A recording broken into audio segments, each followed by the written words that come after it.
Pertama-tama saya harus nyatakan, saya percaya bahwa pada hari ini kita semua memiliki maksud yang baik.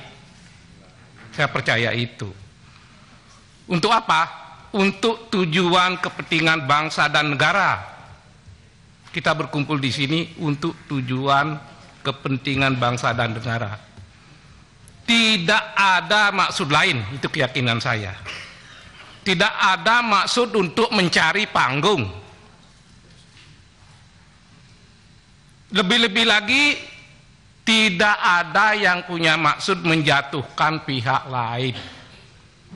Oleh karena itu, penting memang betapapun kekurangan DPR, Pak Mahfud, karena Pak Mahfud pernah di sini, mari kita bahasakan dengan baik, karena di setiap lembaga pasti orang ada yang baik, ada yang sedang, satu dua ada yang kurang baik, sehingga kalau bicara gebiah-uyah semua, seolah-olah DPR misalnya bermain di belakang layar, bisa saja itu oknum-oknum tertentu. Tapi tentu kami ingin mendapat gambaran, itu bukanlah cerminan dari DPR, khususnya Komisi 3 masa kini. Gitu. Pak Mahfud, saya percaya Bapak tidak suka cari panggung, karena saya kenal Bapak sekian tahun yang lalu. Dulu ketika kita keliling-keliling ke daerah mensosialisasikan 4 pilar, dan memang dulu saya bangga luar biasa kalau Pak Mahfud bicara masalah kebangsaan, persatuan, kebinekaan, dan karena itu saya pastikan hari ini pun Pak Mahfud nggak akan cari panggung. Tidak juga ingin menjatuhkan pihak lain. Gitu. Tapi apa boleh buat? Ini nasib baik apa kecerdasan Pak Mahfud?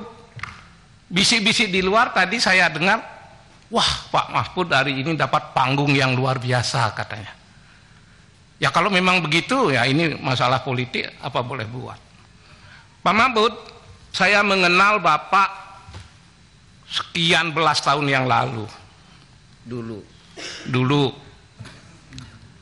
Dan memang pada waktu itu saya terpukau banget gitu. Dan sampai hari ini belum ada nilai-nilai yang di mata saya, di hati saya itu luntur di diri Pak Mahfud. Hanya saja hari ini saya harus memaksakan, memberanikan diri sebagai anggota DPR karena ini ada aspirasi, Pak. Mungkin aspirasi yang saya sampaikan lebih banyak ke Bapak, walaupun aspirasi ini tidak terlalu menukik pada masalah yang sekian triliun itu, karena kami dari partai pemerintah, Pak, kami mendapat masukan dari berbagai daerah, kok begitu situasi, mohon maaf mereka sebut gaduh, Pak, kalaupun kita belum sampai pada terminologi itu, mereka mengatakan kok ada kegaduhan.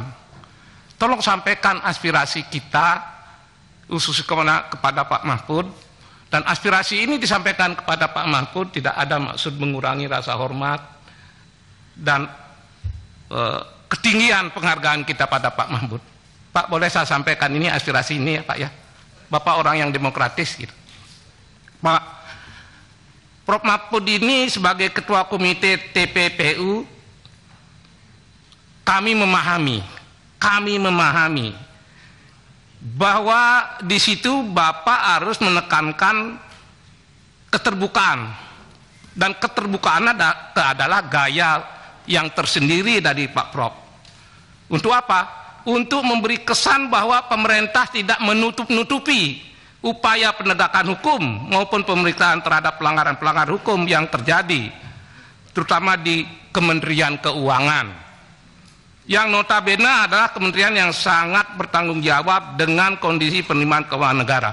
Ini positif, Pak. Keterbukaan seperti ini sangat positif. Akan tetapi, Pak, ini jangan ditanggapi salah, karena ini juga masukan sebagai kecintaan pada Bapak, rasa sayang pada Bapak. Memang kita perlu secara bijak, Pak Mahfud. Kita perlu dengan sabar dalam menyampaikan informasi-informasi kepada publik. terutama dengan memperhatikan batasan-batasan yang diatur dalam ketentuan perundang-undangan.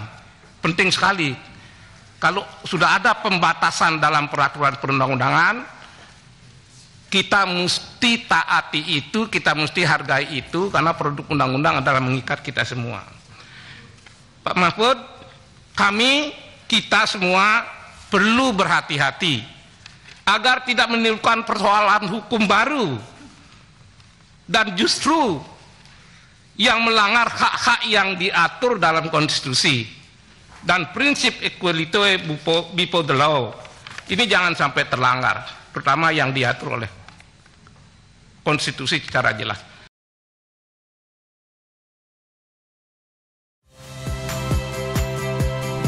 Saya Rahmat Ibrahim.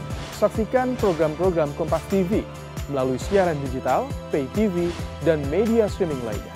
Kompas TV, independen, terpercaya.